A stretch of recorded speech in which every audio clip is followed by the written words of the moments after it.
Top माओ नेता सब्यसाची पंडा को आज ब्रह्मपुर जेल रु गुणुपुर कोर्ट को हाजर कला रायगड़ा पुलिस। टॉप माओ नेता सब्यसाची पंडा आज सोमवार मध्याह्न समय कड़ा सुरक्षा बेले गुणुपुर कोर्ट को हाजर करथिला। रामनागुड़ा थाना अंतर्गत बीरबाई जंगल होइतिबा गुली विनिमयर केस रे आज हाजर होइतिबा सब्यसाची वकील सूचना देइचंती। सही समय पुलिस और नक्सलों मध्य बीरबाई जंगल रे गुली विनिमय होइतिला।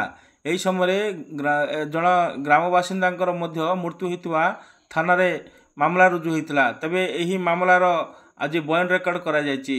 या पूर्व 12 जनकर मध्य साक्ष्य ग्रहण करा सब्यसाची वकील सूचना देइचंती। तेबे आज बयान रेकर्ड होइछि एवं आगामी 28 तारिख रे यार परवर्ती शुणाणी कोर्ट करेंगे बोली सब्यसाची वकील ब्रह्मानंद पट्टनायक सूचना देइचंती।